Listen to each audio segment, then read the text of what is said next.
Hello student, स्वागत है आपका आईसीटी वर्चुअल क्लासेस में। मैं हूं कविता, आपकी बायो टीचर। उम्मीद करती हूँ आप सभी अच्छे होंगे और स्वस्थ होंगे। सो क्लास कंटिन्यू करेंगे अपना चैप्टर जिसका नाम है sexual reproduction in flowering plant. ठीक है, हम बात कर रहे थे रिप्रोडक्शन के बारे में और अभी तक हमने बात कर ली है फर्टिलाइजेशन तक की। फर्टिलाइजेशन जो प्रोसेस है वो यहाँ पर कंप्लीट हो चुकी थी। चलिए, हम बात कर रहे थे यहाँ पर डबल फर्टिलाइजेशन की, यानी कि दोहरे निषेचन के विषय में हम बात कर रहे थे।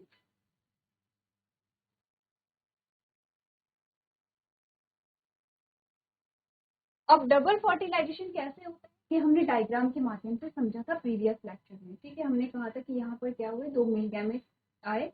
दो मेल गैमेट दो में से एक मेल गैमेट का फ्यूजन हुआ एक्सेल के साथ जो जाइगोट बनाएगा, और दूसरी का हुआ पोलर न्यूक्लियर के साथ जो यहाँ पे एंडोस्पर्म बनाएगा। पढ़ लें इसी चीज को जो हमने प्रीवियस लेक्चर में डिस्कस की थी। हमने क्या बात की, हमने कहा after entering the one of the synergids each pollen grain release two male gametes. हुआ क्या, जब डबल फर्टिलाइजेशन हुआ तो जो यहाँ पर सिनर्जिट थी, हमने क्या बोला कि एंट्री कैसे होगी, सिनर्जिट से होगी। ठीक है, एक सिनर्जिट के अंदर जैसे ही क्या हुआ, जो सहक्रियाओं में से एक में से प्रवेश करने के बाद प्रत्येक परागकण दो नर युग्मक को क्या करता है, रिलीज करता है। यही हमने पढ़ा था। ठीक है, नेक्स्ट हमने बात की one male gamete fuse with egg, जिसे आप सिनगैमी कह रहे हैं कि इनमें से जो एक नर युग्मक था वो एग सेल के साथ सनलाइट होता है, जिसे आप सिनगैमी या जिसे आप फर्टिलाइजेशन कहते हैं, पैरेलल फर्टिलाइजेशन हो गया है।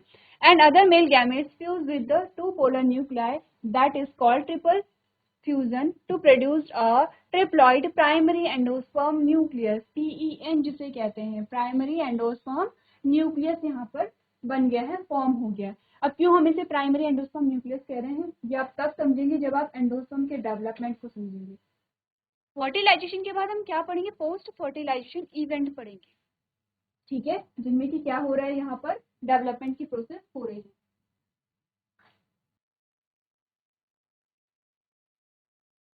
ठीक है, अब हुआ क्या, आपने अगली चीज जो आपने देखी, आपने कहा कि यहाँ पर क्या होता है, एक तो आपने सिंगैमी देखी, दूसरा क्या हुआ, जो दूसरा मेल गैमेट था या नर युग्मक था वो दो ध्रुवीय नाभिकों के साथ फ्यूज होके क्या बनाता है, एक प्राइमरी एंडोस्पर्म न्यूक्लियस बनाता है, जिसे आप ट्रिपल फ्यूजन कहते हैं या फिर जिसे आप दोहरा निषेचन कह रहे हैं। ठीक है,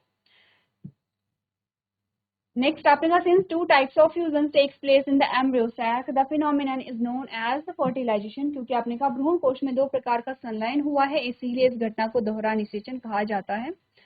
द PEN की फुल फॉर्म आपने क्या बोली, primary endosperm nucleus. The PEN develops into the endosperm and zygote develops into the embryo. अब ये चीजें हमें डिस्कस करनी है, कौन सी चीजें, यही दो चीजें। एंडोस्पर्म जो था, जहां पर जो आपका PEN था, प्राइमरी एंडोस्पर्म न्यूक्लियस था, वो एंडोस्पर्म में कन्वर्ट होगा और जाइगोट जो है आपका वो एम्ब्रियो में डेवलप होगा। ठीक है, तो वैसे तो आपको दोनों ही चीजें यहाँ पे दिखाई गई हैं, लेकिन कोशिश कीजिए कि आप इंग्लिश के जो वर्ड्स हैं वो ज्यादा अच्छे से समझे तो ठीक होगा, क्योंकि इजी होते हैं याद रखने में। ठीक है, याद रखने में क्या होते हैं, इजी होते हैं। तो स्टार्ट करते हैं। चलिए, इससे पहले यहाँ पर आपको आर्टिफिशियल हाइब्रिडाइजेशन के बारे में बता रखा है, एक बार इसे डिस्कस कर लेते हैं। उसके बाद हम बात करेंगे कि एंडोस्पर्म का डेवलपमेंट कैसे हुआ है, और सेकेंड हम डिस्कस करेंगे कि जो यहाँ पे एम्ब्रियो है उसका डेवलपमेंट कैसे हुआ। देखिए, आर्टिफिशियल जो हाइब्रिडाइजेशन है वो सिंपली है क्या, अगर हम इसे समझें, चलिए यहीं पे समझ लेते हैं।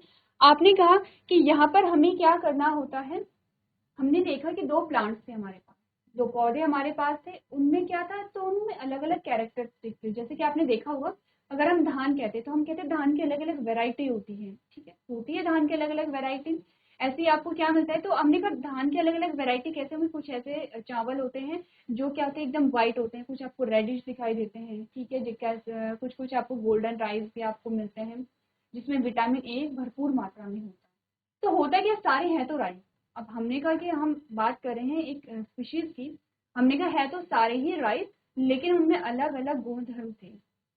अब हम चाह रहे हैं, फॉर एग्जाम्पल एक पौधा था, उस पौधे में क्या था कि वो उसमें रोग नहीं लगते थे, या वो जो फसल है वो खराब नहीं होती थी। ठीक है, उसमें क्या था, जैसे कि आपने कहा कोई भी जो इंसेक्ट है, जो कीड़े हैं, या फिर आपने कहा कि कोई भी जो फंगल डिजीज है, यानी कि जो फफूंद से होने वाली जो डिजीज होती हैं, तो वो ये जो सारी चीजें थी वो इस पे असर नहीं डाल रही थी। इसका मतलब था कि जो पौधा था वो क्या कर रहा था, उसकी रोग प्रतिरोधक क्षमता जब हम कहते हैं, हमने कहा कि उसमें क्या थी, उसकी इम्यूनिटी अच्छी रही होगी। जैसे हम ह्यूमंस में बात करते हैं इम्यूनिटी की, कुछ ऐसे ही आप प्लांट्स में भी समझ सकते हैं।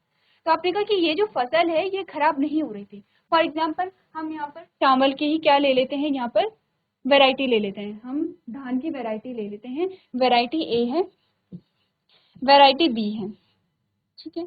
अब हमने कहा कि वैरायटी दोनों क्या थी, धान की ही वैरायटी थी। तो एक में हमने कहा कि ये क्या है, जो फसल है, जो वैरायटी ए है वो अच्छे से ग्रो हो रही है, उसमें क्या है, कोई भी जो चीज है उसे खराब नहीं कर रही है, ना ही उस पर कीड़े लग रहे हैं, ना ही उसमें फफूंद लग रही है, ठीक है। तो ना ही कोई इंसेक्ट जो है उसे खराब कर रहा है, तो ये अच्छे से ग्रो कर पा रहा है। लेकिन इसमें एक खराबी क्या थी, ये बहुत अधिक मात्रा में उत्पाद नहीं दे रहे हैं। आपने कहा जो फली थी, फली का आकार छोटा था, फली का आकार अगर छोटा होगा तो आपने का उत्पादन हमें कम मिला। ये एग्जाम्पल है, इसी की बेसिस पे आप समझेंगे। वैरायटी जो बी थी, इसमें आपने देखा कि इसकी फली तो बहुत लंबी है। फॉर एग्जाम्पल ये बी की फली है और ये यहाँ पर आपके पास आती है ए की फली, ठीक है। आपने कहा इसकी फली इतनी छोटी थी, इसकी फली, फली समझते हैं आप लोग, वो वाला पोर्शन जिसपे आपके फल लगे हुए हैं, जिसपे आपके धान लगे होंगे, ठीक है, जो धान के बीज होंगे, उतना पोर्शन आप फली कहते हैं। यानी कि इतने पे इसके नीचे से क्या होगा, ये स्टेम होगा, ठीक है, पूरा क्या होगा, स्टेम होगा, ये पूरी क्या है, फली है। तो आपने कहा कि जो वैरायटी बी है उसकी फली तो बड़ी है, लेकिन हो क्या जा रहा था, ये फसल खराब हो जा रही थी। कभी इसमें इंसेक्ट लग जा रहे थे, ठीक है, कभी यहाँ पे क्या हो रहा था, फंगल डिजीज कोई लग सकती है या कोई और रीजन हो सकता है, ठीक है। तो आपने कहा कि ऐसा क्या हो कि हम दोनों की कैरेक्टर को मिक्स कर दें। अब दोनों की, यानी कि बी से तो आप लेंगे कि लंबी फली वाला गुण आ जाए, और ए से आप लेंगे कि ये जो पौधा है ये इजिली ग्रो कर सके बिना खराब हुए, जो फसल है वो आपकी खराब ना हो, ठीक है। तो आपको दोनों कैरेक्टर को क्या करना है, मिक्स करना है। इसी के लिए आप करते हैं हाइब्रिडाइजेशन, आर्टिफिशियल हाइब्रिडाइजेशन जिसे आप कहते हैं, ठीक है। हाइब्रिडाइजेशन को आप कहते हैं संकरण। संकरण का सिंपल सा अगर हम अर्थ देखें तो हम कहते हैं मिक्सिंग करना, कोई दो चीजें आपने ली और आपने मिक्स कर दी है। अब हाइब्रिडाइजेशन में कुछ चीजें होती हैं, जैसे कि आपने कहा आपके पास दो पौधे हैं,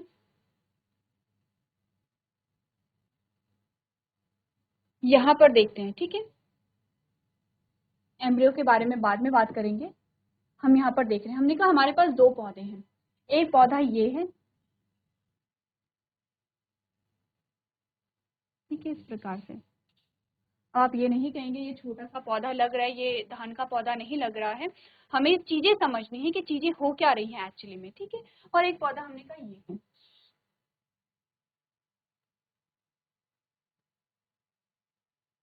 और इसका फ्लावर ये है, ठीक है। दो पौधे हमारे पास आते हैं, दो पौधे, दो वैरायटी हमारे पास आती है। अब देखिए, ऐसे तो आपने कोई फसल बोई तो आपने कहा कि बहुत सारे अलग अलग पौधे होंगे, ठीक है।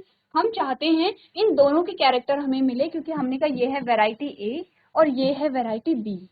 हम चाहते हैं कि इन दोनों के ही कैरेक्टर मिले। तो दोनों के कैरेक्टर कैसे मिलेंगे, हम क्या करेंगे, यहाँ पर हम देखेंगे कि इन्हीं के बीच में क्या हो, पॉलिनेशन हो। अब हमने कहा जो पॉलिनेशन होती है वो नेचुरल प्रोसेस होती है। Natural process in the sense कि आपने कहा कि आपका कोई रोल वहां पे नहीं होगा। फॉर एग्जाम्पल अगर हम देख रहे हैं कि पॉलिनेशन में कोई पॉलिनेटिंग एजेंट है, तो वो भी क्या है, नेचुरल प्रोसेस है। अगर कोई इंसेक्ट, एक इंसेक्ट हो गया, या कोई बर्ड्स हो गई है, या कोई बी हो गई है, आपने कहा अगर एक फूल से दूसरे फूल में जा रही है तो वो भी नेचुरल प्रोसेस है। ऐसा नहीं है कि आपने उसे करवाया है आर्टिफिशियली, ठीक है। आर्टिफिशियली यानी कृत्रिम रूप से।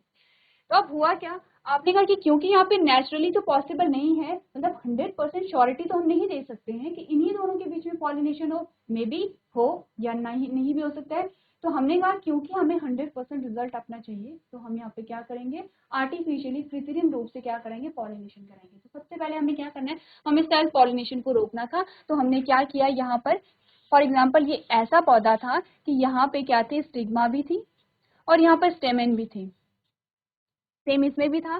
तो हमने क्या किया, हमने इस फ्लावर से जो स्टेमेन थे, जो एंथर थे, उन्हें रिमूव कर दिया है, और इसी प्रोसेस को इमैस्कुलेशन कहते हैं। अभी हम जब थ्योरी पढ़ेंगे तब आपको सारी चीजें समझाई जाएंगी। इमैस्कुलेशन क्या है, इमैस्कुलेशन रिमूवल ऑफ स्टेमेन, ठीक है। आपने स्टेमेन को, स्टेमेन होगा या एंथर होगा, कोई भी पार्ट ले लीजिए, ठीक है, बात एक ही है, क्योंकि आपके जो पॉलिन ग्रेन है, मेन एम है आपके पॉलिन ग्रेन को यहाँ पहुंचने ना देना।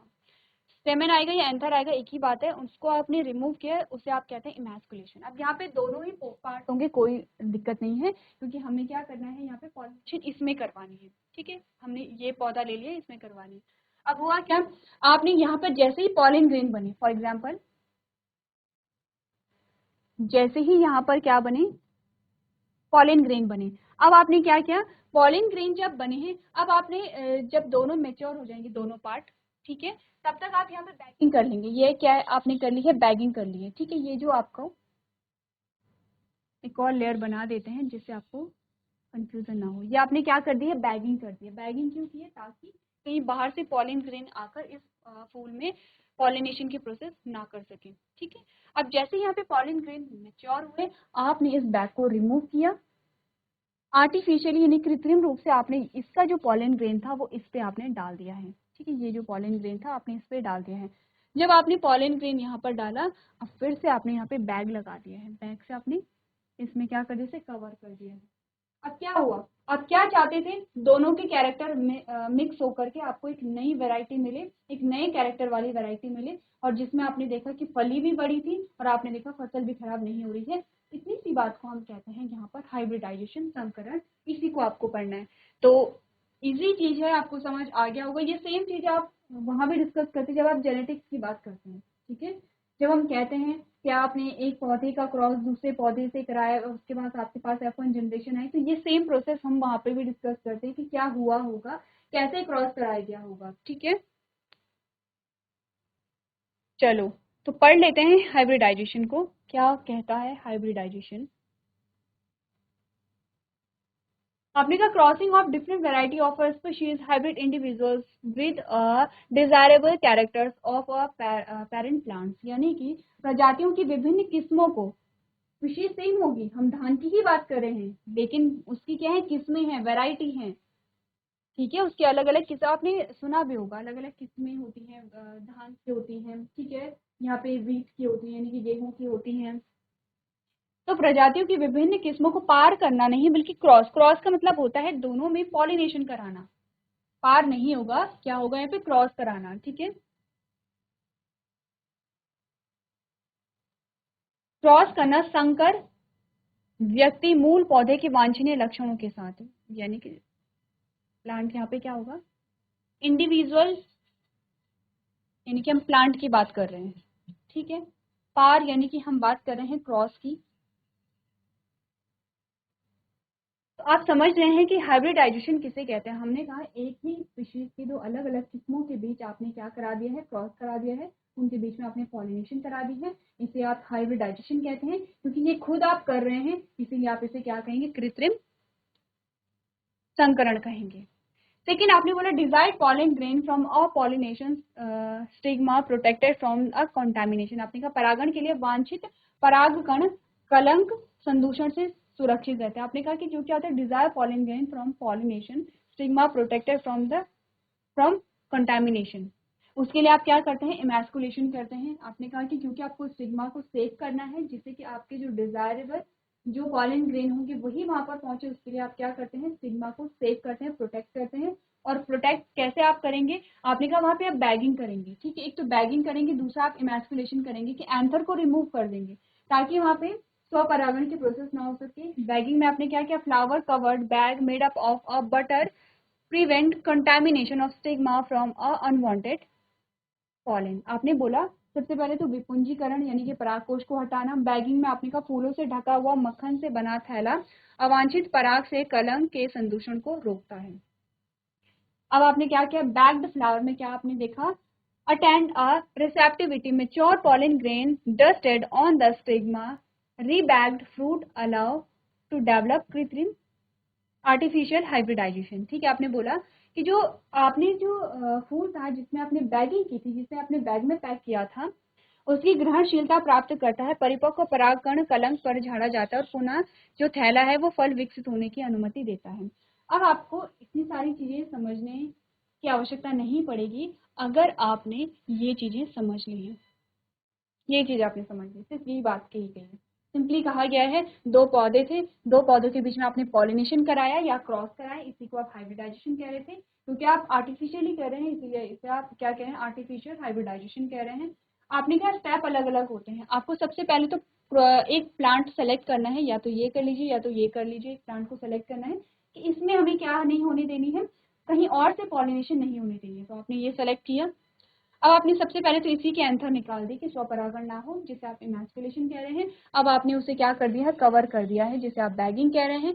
अब जब मैच्योर हो गए हैं आपकी स्टिग्मा भी और आपके पॉलन ग्रेन भी, अब आपने क्या कर दिया है, पॉलन ग्रेन को लिया और झाड़ दिया, यानी कि आपने क्या किया, बहुत सारे पॉलन ग्रेन होते हैं, आपने बैग हटाया, यहाँ पे पॉलन ग्रेन को क्या किया, डाला।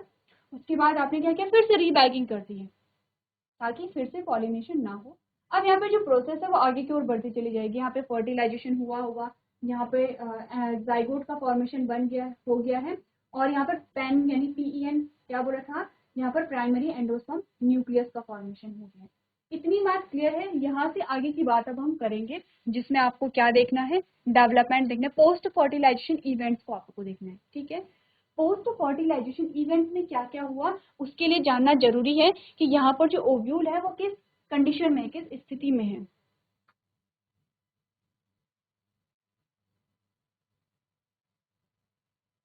ठीक है, ये हम एम्ब्रियो डेवलपमेंट की बात करेंगे।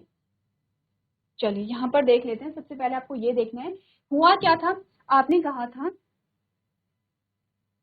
ये है स्टिग्मा,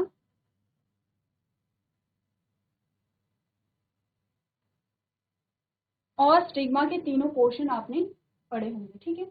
अब देखिए हमने बहुत सारे डायग्राम बना लिया है, एक बार फिर से बना रहे हैं, मैं मान के चल रही हूँ आपने पहले भी अच्छे से समझा होगा, अब भी अच्छे से समझिए, ठीक है। ये है आपका स्टिग्मा, ये है स्टाइल, और ये वाला जो पूरा पोर्शन आपका आ रहा है ये है ओवरी, जो कि फूला हुआ भाग है। ओवरी में आपने क्या कहा था, ओवरी में होगा ओव्यूल, फ्यूनिकल छोटा सा बना रहे हैं, ये है फ्यूनिकल, ठीक है। अब बहुत ज़्यादा डिटेल में नहीं बात करेंगे क्योंकि हम जो स्ट्रक्चर है, जब हमने ओव्यूल की बात की थी हमने स्ट्रक्चर को अच्छे से समझा था। क्लियर है इतनी बातें, ठीक है। इसके बाद यहाँ पर अंदर क्या बन चुका है, एम्ब्रियो सेट बन चुका है, ये बात हम कर चुके हैं। यहाँ पर पूरा एम्ब्रियो सेट बन चुका है, ठीक है। एम्ब्रियो सेट के साथ साथ हमने बोला कि यहाँ पर पूरे ओव्यूल के अगर हम पूरा ओव्यूल अगर आप देखेंगे तो आपने बोला ये सिनर्जिड है, दो सेल, यहाँ पर आपकी एक सेल है, ये आपके पोलर न्यूक्लियाई है यहाँ पर, और ये आपने कहा ये एंटीपोडर सेल आपके पास आ जाते हैं, ठीक है। इस प्रकार से था। जब यहाँ पर फर्टिलाइजेशन हुआ तो आपने कहा पोलन ट्यूब आई, ये सिनर्जिड के अंदर एंटर हुई, दो मेल गैमेट थे, एक जो मेल गैमेट था उसने फ्यूज किया एक्सेल के साथ, ये बनाएगा जाइगोट, ये बनाएगा जाइगोट, ठीक है। और जो दूसरा था उसने फ्यूज किया यहाँ पर किसके साथ, पोलर न्यूक्लियाई के साथ, जिसने PEN बनाया। PEN क्या है ये हम बोल चुके, प्राइमरी एंडोसोम न्यूक्लियस बन चुके। इसके बाद हमने क्या बोला, हमने बात की ये डिसअपेयर हो गए हैं क्योंकि इनका काम हो चुका है, ये डिसअपेयर हो गए हैं, आपके पास बचे सिर्फ ये वाले स्ट्रक्चर, आपके पास बचे सिर्फ एक ये स्ट्रक्चर बचा है और एक ये स्ट्रक्चर बचा है, क्योंकि इसी को हमें क्या करना है, आगे स्टडी करना है। ये दो स्ट्रक्चर बना ले यहाँ पर। एक तो आपके पास आ गया है जाइगोट, जिसमें दोनों प्रकार के न्यूक्लियस हैं, दोनों प्रकार के, समझ रहे हैं आप, इस प्रकार से, ठीक है क्या ये 2n होगा, 2n स्टेज होगी, इसकी क्या होगी 2n स्टेज होगी। इसके अलावा आपके पास आया यहाँ पर ये वाली स्टेज आई है, ये क्या है आपका PEN है, और इसकी जो स्टेज है वो 3n है। इतनी बात आप समझ गए होंगे, ठीक है।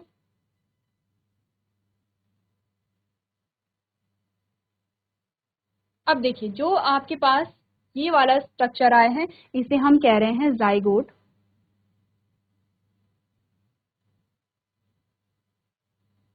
जाइगोट, और जो 3n आया है इसे हम कह रहे हैं PEN, यानी कि प्राइमरी एंडोस्पर्म न्यूक्लियस। सबसे पहले इसमें, अब हमने क्या बोला था, एंडोस्पर्म को हम भ्रूण कोश भी कहते हैं, ठीक है, क्योंकि ये जो जाइगोट बनेगा ये आगे जाके किस में कन्वर्ट होगा, एम्ब्रियो में, ये एम्ब्रियो में होगा, और ये आगे जाके होगा एंडोस्पर्म में।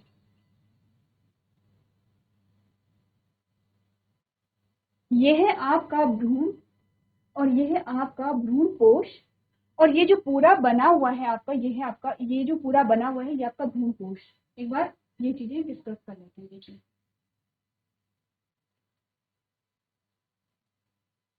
ये वाला जो स्ट्रक्चर आपका है यहाँ पर, ये पूरा आपका है भ्रूणकोश, जिसे एम्ब्रियो सैक आप कहते हैं। क्या होगा? भ्रूणकोश होगा। भ्रूणकोश का मतलब होता है कि वो स्थान जहाँ पर भ्रूण होता है। ये पूरा आपका क्या है? भ्रूणकोश है। ठीक है। इसके बाहर वाला आपने बोला, क्योंकि यहाँ पर क्या था? न्यू सेलस था, न्यू सेलस था आपने बोला था। ठीक है। आपने कहा हो सकता है कि न्यू सेलस प्रेजेंट हो, और हो सकता है जो न्यू सेलस है वो प्रेजेंट ना भी हो। यहाँ पे हम न्यू सेलस बना लेते हैं। क्या कहा था? अगर हमने कहा न्यू सेलस प्रेजेंट होगा तो पेरिस्पर्म कहा था इसे। अभी भी देखिए माइक्रोपाइल जो एंड है वहां पर ओपनिंग है अभी भी। ठीक है। अब देखिए न्यू सेलस मैंने आपको बोला हो भी सकता है, किसी जो सीड में आपको न्यू सेलस मिल भी सकता है, किसी सीड में आपको न्यू सेलस नहीं भी मिल सकता है। ठीक है। क्लियर है इतनी बातें? तो ये जो आपको येलो वाला पोर्शन आपको दिखाई दे रहा है ये है एम्ब्रियोसैक। क्या है? एम्ब्रियोसैक है। लिख लें इतनी बात को। ये है आपका एम्ब्रियोसैक।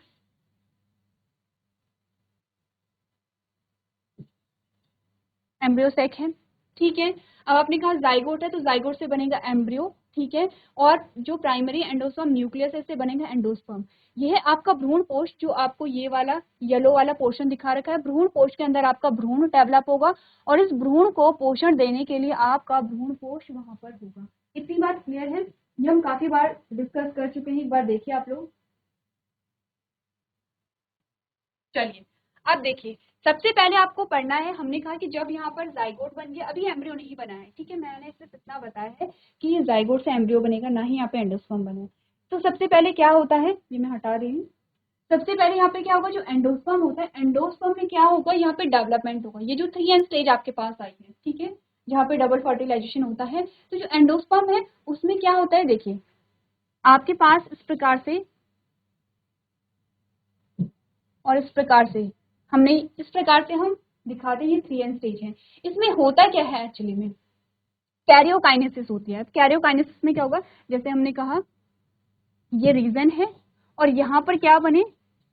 जो न्यूक्लियस है वो मल्टीप्लाई होते चले जा रहे हैं, जो न्यूक्लियस है वो मल्टीप्लाई होते चले जा रहे हैं इस प्रकार से।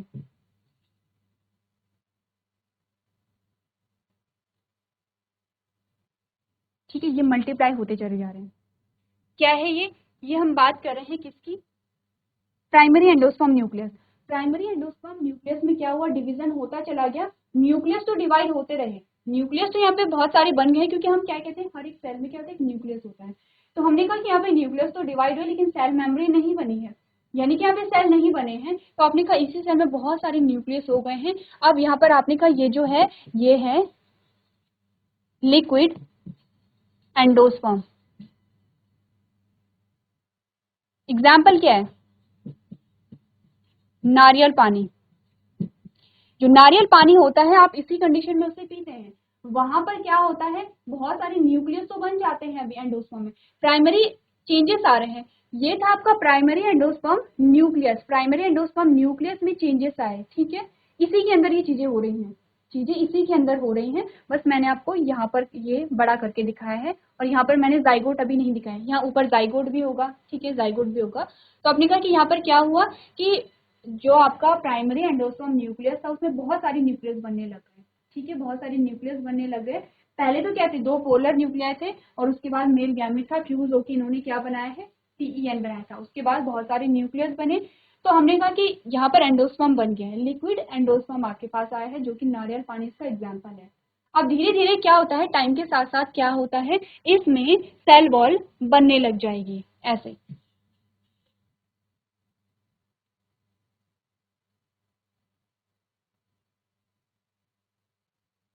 बन गई है सेल वॉल। ठीक है। अब ऐसा नहीं होगा कि ऐसे स्टार शेप का बनता है, हम सेल वॉल को दिखा रहे हैं कि अब हर आपको अलग अलग क्या दिखाई दे रहे हैं? सेल दिखाई दे रहे हैं। अब यहाँ पर जो एंडोस्पर्म है वो कैसा हो चुका है ना? सॉलिड। अब सॉलिड हो चुका है। ठीक है। सॉलिड हो चुका है तो इसका एग्जाम्पल क्या होगा? आपने कहा कि जो नारियल का जो सफेद भाग होता है, इसका एग्जाम्पल आपके पास आया जो नारियल का सफेद भाग होता है जिसे आप क्या कहते हैं, खाते हैं, वो क्या है आपका सॉलिड एंडोस्पर्म आ गया है आपके पास। ठीक है, अब एक बार एंडोस्पर्म डेवलप हो गया, उसके बाद क्या होगा, जो जाइगोट है उसमें डेवलपमेंट शुरू हो जाता है। क्लियर है? अब देख लें यहाँ पर, ये मैं मिटा दूं, एंडोस्पर्म आप समझ चुके होंगे। एक बार देख लेते हैं कि यहाँ पर जो जाइगोट है उसमें क्या चेंजेस आए। देखिए, अब जाइगोट को ले लेते हैं। आपके पास आया जाइगोट की एक सेल,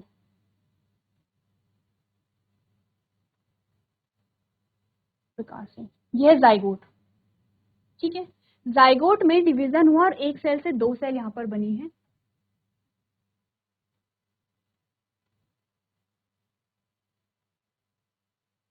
ठीक है, इस ऊपर वाली सेल को हम कहते हैं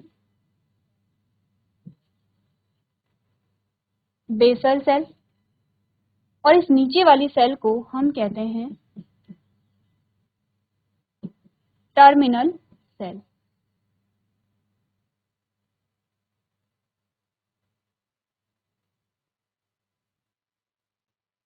ठीक है, अब होता क्या है, ये जो टर्मिनल सेल है, इसी टर्मिनल सेल से आपका एम्ब्रियो बनता है। कंफ्यूजन नहीं हो रहा है? कंफ्यूजन तो नहीं हो रहा है? हम बात कर रहे हैं किसकी, जाइगोट की। हमने कहा अब जाइगोट में डेवलपमेंट स्टार्ट हो गया है। ठीक है, जाइगोट में जब डेवलपमेंट स्टार्ट हुआ, दो प्रकार की सेल बनी। अब ये दो प्रकार की सेल कैसे यहाँ पर कन्वर्ट होती है, इनमें फिर से डेवलपमेंट हुआ, इसे आप कहते हैं सस्पेंसर।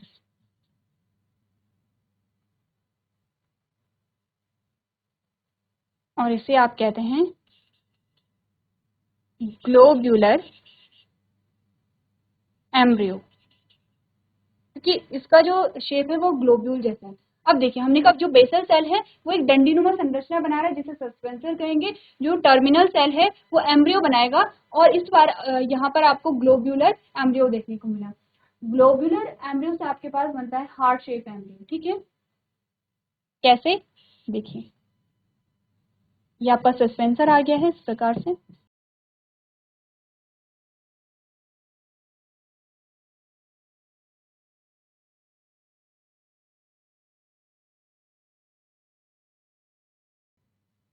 ये कुछ हार्ट शेप का आपके पास क्या आ गया है, एम्ब्रियो हो गया है।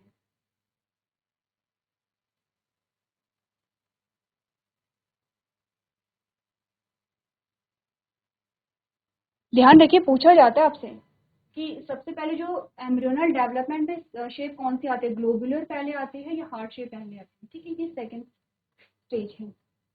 इसके बाद क्या होता है, थर्ड स्टेज आएगी जिसमें आपका जो एम्ब्रियो है वो मेच्योर एम्ब्रियो आपके पास यहाँ पर आता है। ठीक है, तो मेच्योर एम्ब्रियो जब आएगा यहाँ पर, उसके बाद हम देखेंगे कि एम्ब्रियो के बाद आपके पास क्या आएगा, कहाँ से आपकी जो रूट होती है और कहाँ से आपका शूट बनता है। ठीक है, इतनी बात क्लियर है? तो एक बार इसे देखिए। चलिए, तो मैं इस वाले डायग्राम को हटा रही हूँ क्योंकि आप इतना समझ रहे हैं कि कहाँ पर चेंजेस आ रहे हैं। इसके बारे में हम कल भी बात कर चुके थे कि इंटेग्यूमेंट है तो आपने कहा सीड पोड बनाएगी। ठीक है, अगर यहाँ पे न्यू सेलस बचा हुआ है तो आपने कहा उसे पेरिस्पर्म कहते हैं। ठीक है, अगर यहाँ पर जो एंडोस्पर्म है, एंडोस्पर्म के बारे में आगे भी हम बात करेंगे। तो मेच्योर एम्ब्रियो एक बार देख लेते हैं। मेच्योर एम्ब्रियो जब आपके पास आता है,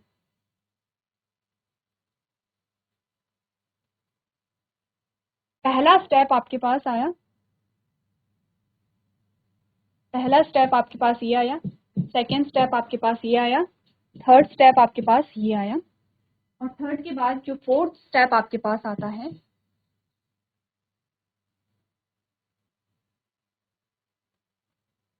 आपने कहा मेच्योर जो एम्ब्रियो आपके पास आया वो इस प्रकार से आया।